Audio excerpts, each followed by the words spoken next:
how much force does this progressive wing have to influence the president's decisions, particularly in an election year where the margins are razor thin already? I doubt very much that the Israeli-Palestinian issue is what will bring the progressives to the polls. There are other issues in the U.S., the abortion issue, the gun issue, the culture wars, and so forth. But it's a factor, and it remains to be seen whether the extreme wing, if we can call it that, of the Democratic Party, the progressives, will undergo the same process that happened to their compatriots in the Republican Party. The Republicans currently are dominated by the Trumpist wing. The Democrats are not dominated by the progressive wing, but they're growing because the youth are with them, so demographics are on their side. It was remarkable, I think, for me, to see Biden as a Democratic president being so effusively friendly towards Israel, almost without any criticism of anything. And one has to wonder whether such a thing will be possible in 20 years' time. I mean, if Israel wishes to have the support of the Democrats, its policies will have to change. Because you very clearly see that support for Israel among young Americans, and young American Democrats especially, is plummeting. And it's plummeting because of the issue that Israel wants to ignore, which is the Palestinian conflict with the Palestinians and the occupation of the West Bank.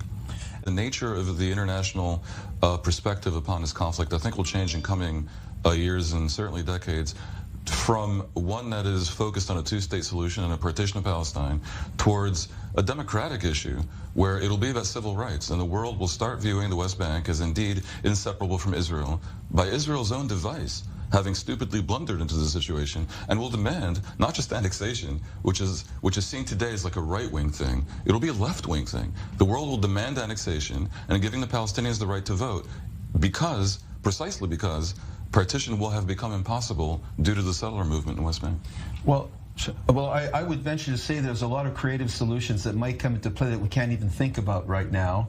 And that is, I think the Arab world is going to change a great deal and become much more integrated into the Western world. And then issues of citizenship might come into play. It might not be land, but citizenship and support of those citizenships and rights might be accentuated by who you belong to as opposed to what land is there. I got to say, Martin, I've heard a lot over the years about creative solutions, and I tend to be an originalist. People talk about how the Palestinians can have citizenship in Jordan but live effectively in Israel. And my view of citizenship is you should have voting rights vis-a-vis the government that actually governs the territory you live in. So it doesn't help me to live in Israel and have Japanese citizenship or Jordanian. But they haven't had that under the Palestinian Authority for a decade and a half. It's meaningless because the Palestinian Authority is more or less analogous to a municipal authority. They don't control the currency, the airspace, the land, the water, under the land, entry and exit, not just into the West Bank and out of it, but between different islands of it. And you know, Israelis are very offended when you compare the current situation to apartheid, and indeed there are very many differences. But there's also a lot of similarity between areas A of the West Bank and the old Bantustans. And we see how that ended up for South Africa. I mean, the West Bank is a mess so profound that I suspect that the people who give up on fixing it, their proportion will increase.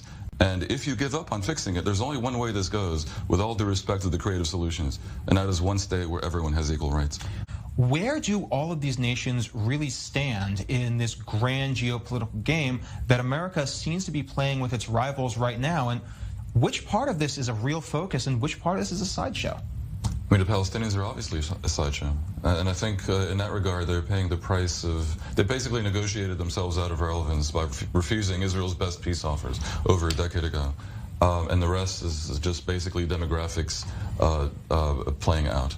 There's not much to be done there. So if you look at this visit by Biden, the question is, what is possible? Real progress with the Palestinians is not possible. His only real potential achievements lie, as has been said, in Jeddah tomorrow and the next day. He might get some love from the Saudis as regards energy. They might make some progress towards normalization, at least in small steps, baby steps, but it might look like something. They might make some progress towards a regional defensive alliance, technological cooperation and so forth vis-a-vis Iran. If Biden goes back home with some semblance of an achievement on oil and on an alliance of moderate Sunni Arab countries with Israel vis-a-vis Iran, and something on the Russia issue, he'll be looking a lot better than he was almost exactly a year ago during the shambolic pullout from Afghanistan. He needs to show some foreign policy successes, and the possibilities there lie in Saudi Arabia, as has been said. In Israel, it's almost routine and completely scripted and all showmanship. And the only real achievement that Biden can bring about in Israel that isn't just obvious statements of friendship and expressions of goodwill is to help Lapid win the election in November. That is clearly his goal. We won't know if he achieved it until November. And even if it should come to pass, well, it's not provable that American interventions in Israeli politics work. But remember that Trump displayed generosity of a global historic level vis-a-vis Netanyahu, and yet Netanyahu failed to win a majority in 4 successive elections. Closing remarks as the president gets ready to depart Israel and the West Bank to move on to his bigger fish to fry. I mean, the Palestinian episode was just treading water, I think. There was nothing new in his statements. The U.S. position favoring a 2-state solution, I'm sure was nice to hear for the Palestinians, but it's been their position for over 30 years. Abbas's own statements, these are the positions that we know. What is not known is whether, if miraculously a diplomatic process, a peace process should be reestablished, whether Abbas will behave differently than he did in the past when he rejected offers that were quite reasonable. And from the American point of view, whether it ever goes beyond statements and almost lip service. For the peace process to really begin in earnest between Israel and the Palestinians will require active U.S. involvement, and I dare say U.S. pressure on Israel. Or at least the creation of an environment where Israel is very much incentivized. For example, if genuine peace, true normalization with Saudi Arabia and, let's say, Iraq were all conditioned on real progress with the Palestinians and painful compromises vis-a-vis the Palestinians. We're not seeing that happening right now at all. The Palestinians are essentially being ignored. Such U.S. pressure, will it happen in the future? I actually think it may be more likely if Netanyahu is in power, because Netanyahu and Biden are not exactly political allies, and Biden will pay no price at all. Indeed, may see dividends with the progressives in the Democratic Party if he were to create a conflict with Israel on that level. As for the Palestinians, their leverage is problematic. Their real leverage is terrorism, and of course, terrorism for the PA has to be deniable. A step in that direction for the PA would be to end the security collaboration with Israel and the West Bank, which of course enables terrorism. And it always happens when the Palestinians feel sufficiently frustrated and ignored, one way or another, whether it's rockets from Gaza or deniable terrorism from the West Bank. They become the center of attention very quickly when there's shooting attacks on Dizengoff Street in Tel Aviv. If the meetings today that the Crown Prince of Saudi Arabia comes and says, look, we'll go only so far with this, so we've opened the skies. Look, I'm coming towards you, but relations and open ties, let's wait and see with the Palestinians. So they can't ignore it. They'll definitely pay some attention to the Palestinian issue. I don't think Biden is likely to engage on the Israel-Palestine issue the way that Barack Obama did. I think Biden, vice president, then learned that lesson. That kind of treading water costs you political capital and achieves nothing.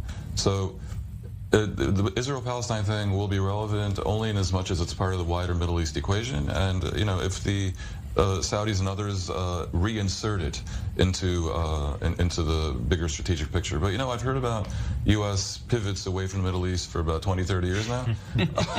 I can tell you for most of the 2010s, I was Middle East editor of AP. I would say Middle East issues took up about 1/3 of our international report, no matter how much we spoke of a pivot to Asia. And in the end, you know, the Middle East is a domestic American issue. And I think Biden's main concern is the midterms and what happens in 2024. And it's not just the price of oil. It's also the cascading mayhem that the Middle East finds a way to spread around the world, be it migration crises in Europe or all manner of economic dislocation. So the U.S. is engaged again. But, you know, the U.S., even under Trump, didn't really disengage. It's certainly a difference in style. But also, vis-a-vis the Palestinians, the U.S. is no longer indifferent to them. I think if there was any message today, it was that at least we care. Thank you very much to everyone on our panel for your analysis and for your insights.